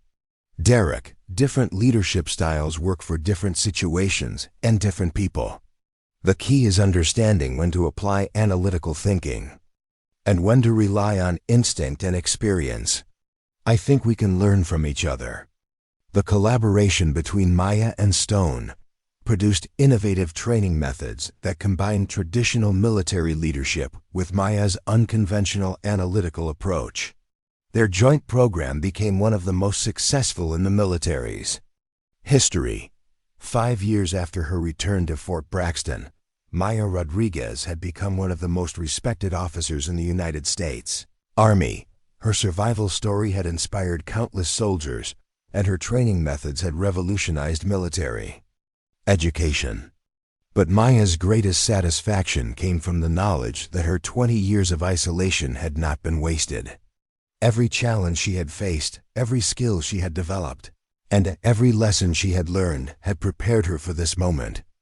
The opportunity to help other soldiers achieve their full potential. The scared, uncertain lieutenant who had disappeared into the mountains had been transformed into a confident, capable leader who understood that true strength comes not from avoiding challenges, but from embracing them and learning from them. Maya Rodriguez had proven that sometimes the greatest failures can become the foundation for the most extraordinary successes. Her story became a testament to the power of persistence, the importance of self-discovery, and the truth that every person carries within them the potential for transformation. The woman who had once been declared missing in action had returned to become exactly the soldier she was always meant to be. 10 years had passed since Maya Rodriguez's remarkable return to Fort Braxton, and her influence on military training had expanded far beyond what anyone could have imagined. The Advanced Survival and Leadership institute that bore her name had become the premier destination for special operations personnel from around the world, attracting students from elite military units across multiple nations. The morning sun cast long shadows across the training grounds as Maya walked through the facility she had helped design and build. At 43, she carried herself with the quiet confidence of someone who had faced the ultimate test of survival and emerged stronger than ever. Her students, ranging from seasoned Special Forces operators to young officers just beginning their careers, looked up to her with a respect that transcended rank and nationality. Captain Elena Vasquez, a recent graduate of the Ranger program, approached Maya with the kind of nervous energy that reminded her of her own younger self. "Colonel Rodriguez, I wanted to thank you for accepting me into the program. I know the selection process is extremely competitive, and I'm honored to be here." Maya smiled, remembering her own struggles with confidence and self-doubt. "Captain, you earned your place here through your performance and potential. The question now is what you're going to do with the opportunity. Tell me, what do you hope to learn during your time with us?" Vasquez's answer revealed the same analytical thinking that had once been Maya's greatest perceived weakness. "Ma'am, I want to understand how to make better decisions under extreme pressure. During my last deployment, I found myself hesitating in situations where quick action was required. I'm worried that my tendency to overthink might be a liability in combat situations." Maya nodded, recognizing the familiar pattern of self-doubt that had plagued her own early career. "Captain, let me ask you something. When you were hesitating, what were you thinking about?" "I was considering all the possible outcomes, trying to find the solution that would minimize risk to my team while achieving our objectives. But that analysis took time, and in some situations, time is a luxury we don't have." Maya's response reflected 20 years of hard-won wisdom about the nature of leadership and decision-making. "Captain, what you're describing isn't a weakness. It's a strength that hasn't been properly developed. The ability to analyze complex situations and consider multiple outcomes is exactly what distinguishes exceptional leaders from merely competent ones. The challenge is learning to do that. Analysis quickly and trust your conclusions." The conversation continued as Maya walked Vasquez through the training facility, pointing out the various stations and exercises that would challenge her assumptions about leadership and survival. The program Maya had developed was unlike anything in conventional military training, combining extreme physical challenges with psychological conditioning and analytical problem-solving. "The key insight I learned during my time alone in the mountains," Maya explained as they paused at the environmental simulation chamber, "is that survival isn't about having the right equipment or following the correct procedures. It's about adapting your thinking to match the reality of your situation. Most training programs teach you to respond to specific scenarios, but real life rarely follows the script." The simulation chamber was Maya's proudest innovation, a facility that could replicate virtually any environmental condition or survival scenario. Students might find themselves navigating through Arctic conditions one day and desert survival the next, each challenge designed to test their ability to adapt their thinking and methodology to radically different circumstances. Colonel James Harrison, now the deputy commander of Fort Braxton and Maya's longtime mentor, joined them as they toured the facility. His pride in Maya's achievements was evident in his demeanor and the way he spoke about her work. "Maya has revolutionized how we think about military training," Harrison explained to Captain Vasquez. "Her approach recognizes that the most valuable skill any soldier can develop is the ability to think clearly under pressure. Everything else, tactics, equipment, procedures, is secondary to that fundamental capability." The impact of Maya's program extended far beyond individual students. Military units that had sent personnel through her training reported significant improvements in mission success rates, decision-making quality, and overall operational effectiveness.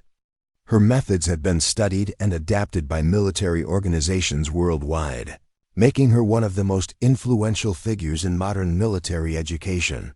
Dr. Sarah Kim, who had continued to work with Maya on the psychological aspects of her training program, arrived for their weekly consultation meeting.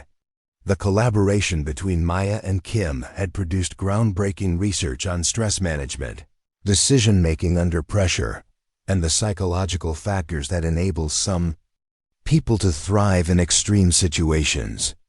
Maya, the latest data from our longitudinal study is remarkable, Kim reported as they settled into the conference room. Students who complete your program show measurable improvements in stress tolerance, decision-making speed, and creative problem-solving that persist for years after graduation. We're documenting genuine psychological transformation. Maya reviewed the research data with the same analytical attention to detail that had characterized her approach to survival in the mountains.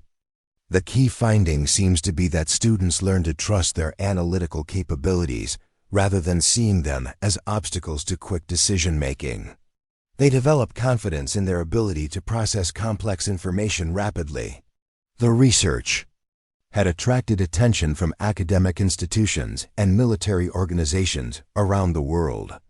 Maya regularly received invitations to speak at conferences and symposiums, sharing her insights about leadership, survival, and human potential with audiences who were eager to understand the principles behind her success.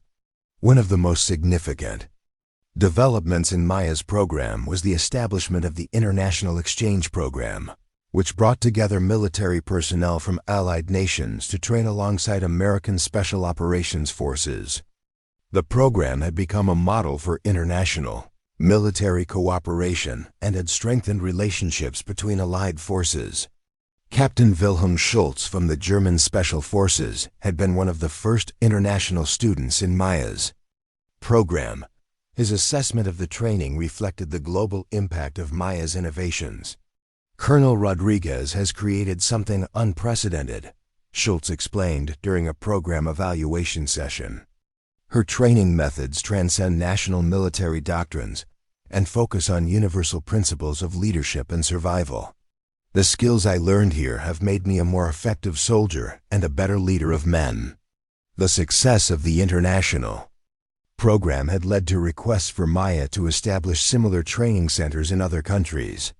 She had been invited to consult on military training programs from Europe to Asia, spreading her methodology and philosophy to military organizations around the world. Maya's personal life had also flourished during this period of professional success. She had married Dr. Michael Torres, a military psychologist who had come to Fort Braxton to study her training methods and had stayed to become both a colleague and life partner. Their relationship was built on mutual respect for each other's expertise and a shared commitment to helping soldiers reach their full potential. What I admire most about Maya, Torres often told colleagues, is her ability to see potential in people who have been written off by others. She has an extraordinary gift for recognizing hidden strengths and helping people develop them. The couple's home near Fort Braxton had become a gathering place for current and former students, creating an extended family of military professionals who had been transformed by Maya's training. These informal gatherings provided opportunities for ongoing mentorship and the sharing of experiences that enriched everyone involved. Maya's relationship with her sister Maria had also deepened over the years. Maria, who had initially struggled to understand Maya's military career, had become one of her strongest supporters and advocates. She regularly visited Fort Braxton and had even written a book about Maya's journey from disappearance to triumph. Maya's story is about more than military success, Maria explained during a book signing event. It's about the human capacity for transformation and the power of persistence in the face of seemingly impossible challenges. She's shown that our greatest failures can become the foundation for our greatest successes. The book, titled 20 Years of Solitude, A Sister's Journey from Missing to Masterful, had become a bestseller and had introduced Maya's story to civilian audiences around the world. The book's success had led to speaking engagements at corporate conferences and educational institutions, where Maya shared her insights about leadership and resilience with non-military audiences.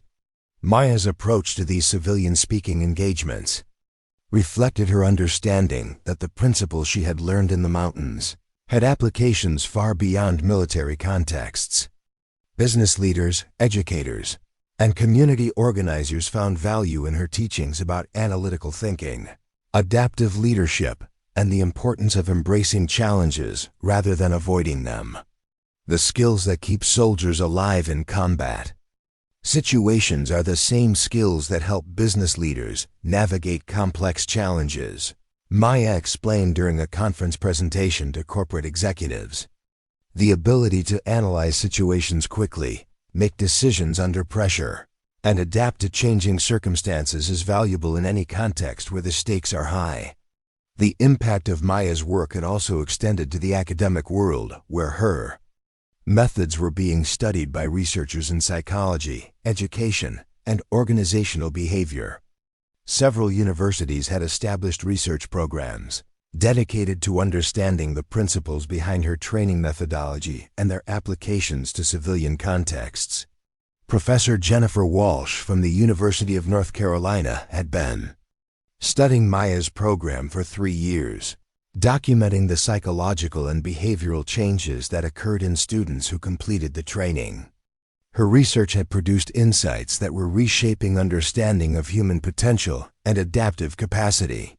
Colonel Rodriguez has demonstrated that conventional thinking about human limitations is fundamentally flawed, Walsh reported during an academic conference. Her students consistently exceed what we previously thought was possible in terms of stress tolerance, decision-making capability, and creative problem-solving. She's showing us that human potential is far greater than we imagined. The academic research had led to the development of new training programs in civilian contexts, adapted from Maya's military methodology. Corporate training programs, educational initiatives, and even therapeutic interventions had been developed based on principles derived from her work. Maya's influence on military doctrine had also continued to evolve. Her emphasis on analytical thinking and adaptive leadership had been incorporated into official training curricula throughout the armed forces. The rigid, hierarchical approach that had once dominated military training was being replaced by more flexible, collaborative methods that reflected Maya's insights about effective leadership. General Patricia Davis, who had overseen Maya's return to active duty, had become a strong advocate for the widespread adoption of Maya's training methods. Maya Rodriguez has fundamentally changed how we think about military leadership, Davis explained during a Pentagon briefing. Her work has shown us that the most effective leaders are those who can think clearly under pressure and inspire others to exceed their own expectations. The evolution of Maya's program had also included the development of specialized tracks for different types of military personnel. Combat medics, intelligence analysts, logistics specialists, and other support personnel now had access to training programs specifically designed to enhance their particular skills while incorporating Maya's general principles of leadership and survival. Sergeant First Class David Kim, who had been Maya's teammate during her legendary training exercise, had become one of the lead instructors in the medical specialist track. His assessment of the program's impact reflected the practical benefits of Maya's methodology. The training has transformed how our medics operate under pressure, Kim explained. They're making better decisions, working more effectively as part of teams, and maintaining their composure in situations that would have overwhelmed them before. The survival skills are important, but the real value is in the confidence and analytical thinking they develop. The success of Maya's program had not been without challenges. The intensity of the training and the high standards required for graduation meant that not all students successfully completed the program. Maya had learned to balance her commitment to excellence with an understanding that not everyone was ready for the level of challenge her training demanded. Failure is part of the learning process, Maya explained to students during orientation sessions. The goal isn't to avoid failure but to learn from it and use it as motivation for improvement. Some of you will not complete this program on your first attempt, and that's okay. The important thing is that you don't give up on yourself. The program's alumni network had become one of its most valuable features, providing ongoing support and mentorship for graduates as they applied their training in real-world situations. Monthly gatherings, online forums, and professional development opportunities created a community of excellence that extended far beyond the formal training. Maya's own continued learning and development had been another key factor in the program's success. She regularly participated in training exercises with other military units, attended professional development courses, and collaborated with experts in various fields to refine and improve her methodology. Leadership isn't a destination, Maya often told her students. It's a journey of continuous learning and improvement. The moment you think you've mastered leadership is the moment you stop growing as a leader. The 20th anniversary of Maya's return to Fort Braxton was marked by a ceremony that brought together hundreds of her former students, colleagues, and supporters. The event celebrated not just Maya's personal achievements, but the broader impact of her work on military training and leadership development. Colonel Derek Stone, now nearing retirement and serving as the deputy director of Maya's Institute, delivered a speech that reflected on the transformation that had occurred since Maya's return. 20 years ago, I was convinced that Maya Rodriguez was unsuited for military leadership, Stone admitted to the assembled crowd. I was wrong about her then, and I spent the last 2 decades learning from my mistake. Maya has shown us that our greatest strength lies not in our ability to avoid challenges, but in our capacity to grow from them. The ceremony included the dedication of a new training facility, the Maya Rodriguez Center for Advanced Leadership Studies, which would serve as the headquarters for research and development of new training methodologies. The facility represented the institutionalization of Maya's innovations and ensured that her work would continue to influence military training for generations to come. Maya's response to the honors and recognition was characteristically humble and forward-looking. The real heroes are the soldiers who take the risks and make the sacrifices that keep our nation safe, she said during her acceptance speech. My role is simply to help them develop the skills and confidence they need to succeed. The true measure of success for any training program is not the accolades it receives, but the lives it saves and the missions it enables. As the ceremony concluded and the crowd dispersed, Maya walked alone through the training grounds that had become her life's work. The mountains where she had spent 20 years in isolation were visible in the distance, their peaks silhouetted against the evening sky. Those mountains had been her greatest challenge and her greatest teacher, transforming her from a struggling lieutenant into one of the most influential military leaders of her generation. The woman who had once been declared missing in action had not only returned, but had revolutionized the very concept of military training and leadership. Her story had become a testament to the power of human resilience, the importance of embracing challenges, and the truth that our greatest weaknesses can become our greatest strengths. Maya Rodriguez had proven that sometimes the most extraordinary transformations emerge from the most unlikely circumstances, and that the courage to face our fears and limitations is the first step toward discovering our true potential. Her legacy would continue to inspire and guide future generations of military leaders, ensuring that the lessons learned in 20 years of solitude would benefit countless others for decades to come. The scared, uncertain lieutenant who had disappeared into the mountains had become exactly the leader she was always meant to be, and in doing so, she had shown others that they too could transcend their limitations and achieve greatness they never thought possible. The letter arrived on a Tuesday morning in October, 30 years after Maya Rodriguez had first disappeared into the Appalachian Mountains. The envelope bore the seal of the President of the United States, and inside was an invitation that would marked the culmination of a journey that had redefined what it meant to serve one's country with distinction. Maya sat in her office at the Rodriguez Institute, now a sprawling complex that housed the world's most advanced military training facilities. At 53, she had achieved a level of influence and respect that few military leaders could claim. Her silver hair was pulled back in the same practical style she had worn for decades, and her eyes still held the clarity and depth that had been forged in 20 years of solitude.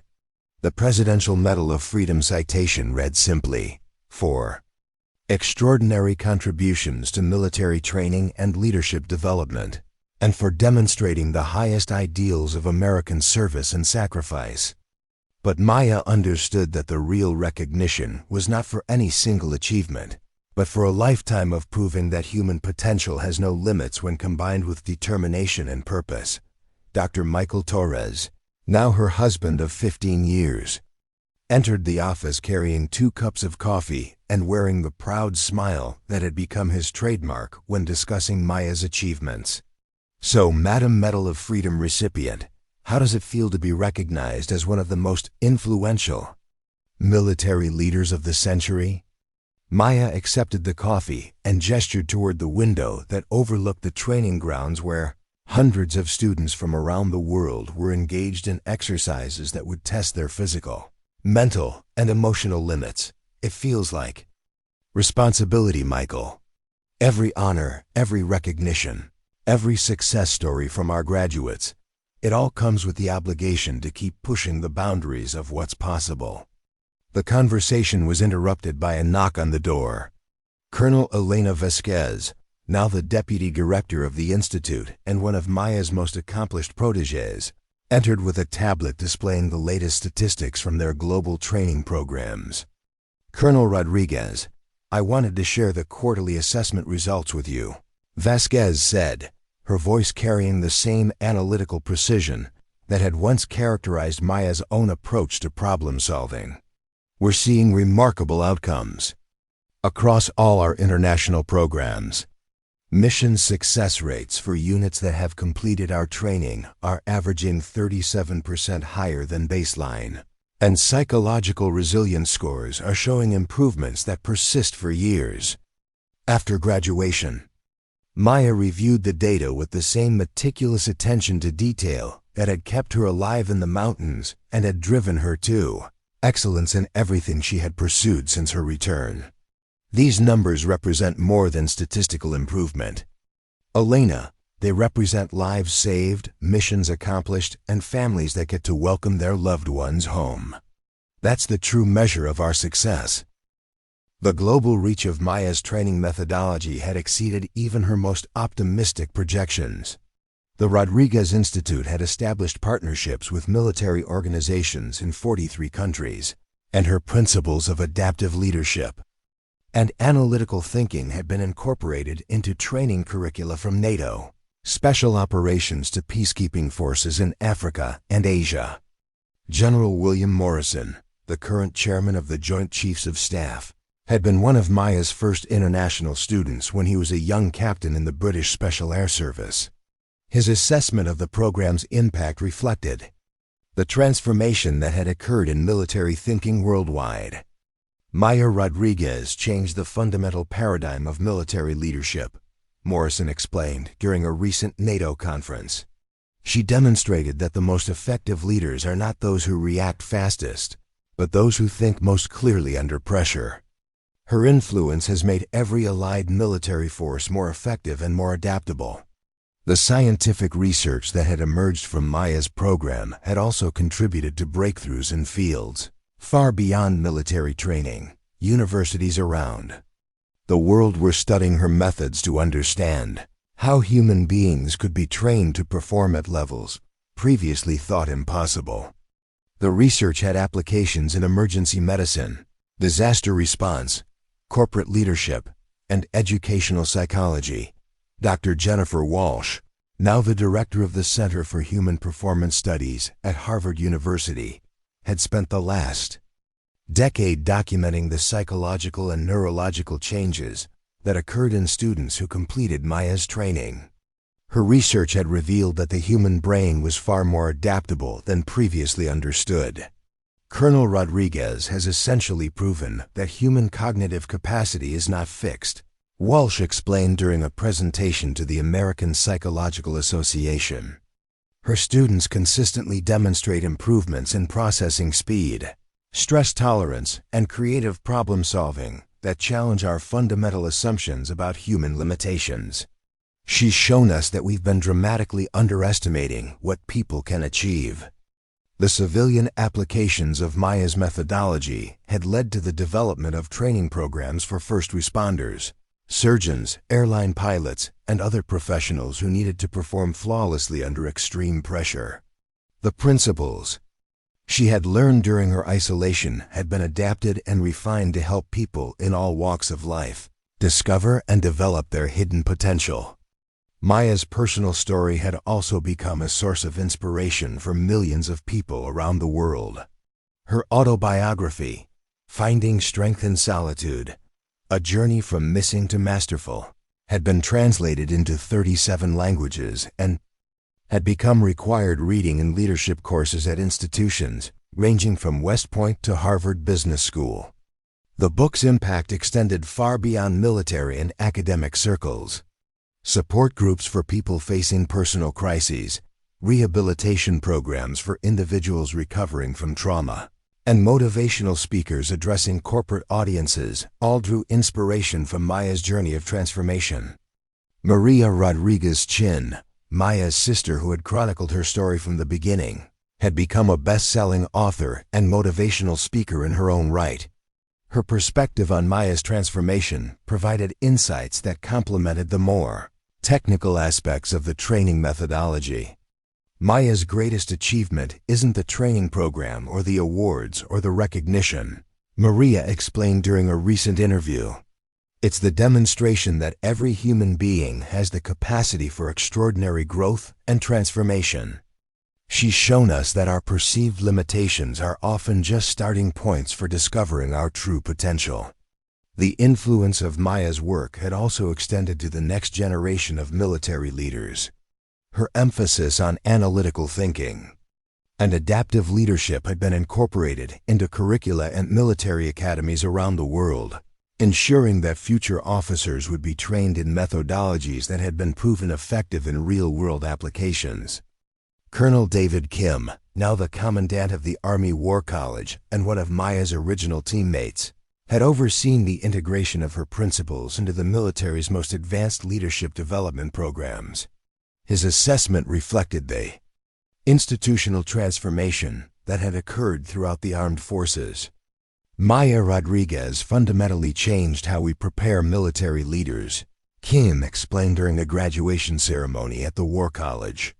Her influence has created a generation of officers who think more clearly, lead more effectively, and inspire their subordinates to achieve levels of performance that would have been impossible under traditional training methods. The legacy of Maya's work was also evident in the countless individual success stories of soldiers who had been transformed by her training.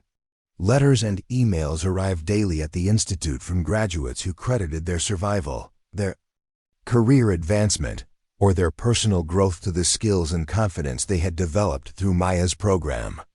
Master Sergeant Robert Chun, now retired and working as a civilian contractor, had recently written to describe how Maya's training had prepared him for a mission that had saved dozens of lives during the humanitarian crisis in Southeast Asia.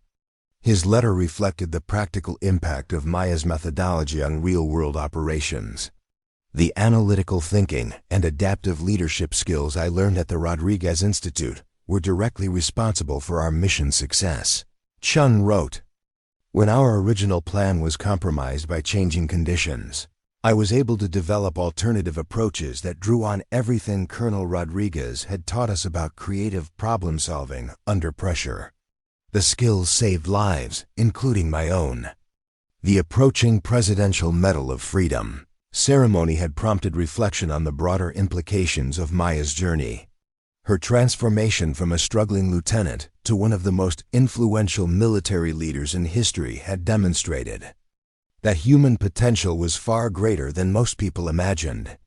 The ceremony itself would be attended by current and former students, military leaders from around the world, and representatives from the numerous organizations that had been influenced by Maya's work. The guest list read like a who's who of international military and political leadership, reflecting the global impact of her contributions. President Elizabeth Harper, who would be presenting the medal, had personally requested a briefing on Maya's work and its implications for national security and international cooperation. Her assessment reflected the strategic importance of Maya's contributions to American military effectiveness. Colonel Rodriguez has made America safer and stronger, President Harper explained during the briefing. Her innovations in military training have enhanced the capabilities of our armed forces and have strengthened our relationships with allies around the world. The Presidential Medal of Freedom recognizes not just past achievements, but ongoing contributions to national security and international stability. The ceremony would also mark the announcement of Maya's latest initiative, the establishment of the Global Leadership Institute, a multinational organization dedicated to developing the next generation of military and civilian leaders. The institute would incorporate lessons learned from 30 years of training excellence and would extend Maya's influence to an even broader audience. Maya's vision for the Global Leadership Institute reflected her understanding that the challenges facing the world in the 21st century would require leaders who could think clearly under pressure, adapt to rapidly changing circumstances, and inspire others to achieve their full potential. The principles that enable military leaders to succeed in combat situations are the same principles that enable any leader to navigate complex challenges, Maya explained during the Institute's planning meetings. Whether you're commanding soldiers in battle or leading a team through a corporate crisis, the fundamental skills are the same: analytical thinking, adaptive leadership, and the ability to inspire others to exceed their own expectations. The Global Leadership Institute would offer programs for military officers, business executives, government officials, and nonprofit leaders, creating a network of individuals who had been trained in Maya's methodology and who could apply those principles in their respective fields. As the Presidential Medal of Freedom ceremony approached, Maya found herself thinking not about the recognition she would receive, but about the responsibilities that came with it. The medal would represent not just her personal achievements, but the potential that existed within every human being to transform their perceived weaknesses into extraordinary strengths. The scared, uncertain lieutenant who had disappeared into the mountains 30 years earlier had become someone who understood that true leadership was not about having all the answers, but about having the courage to keep looking for them. Maya Rodriguez had proven that the most powerful transformations often emerge from the most unlikely circumstances, and that the greatest leaders are those who never stop learning and growing. Her story would continue to inspire future generations of leaders, reminding them that human potential has no limits when combined with determination, analytical thinking, and an unwavering commitment to excellence. The woman who had once been declared missing in action had become exactly the leader the world needed, and her legacy would continue to make a difference long after the ceremony concluded. The Presidential Medal of Freedom would be just another chapter in a story that had already redefined what it meant to serve with distinction, and Maya Rodriguez would continue to demonstrate that the greatest achievements often begin with the courage to face our fears and embrace our challenges. Up next, you've got 2 more standout stories right on your screen. If this one hit the mark, you won't want to pass these up. Just click and check them out.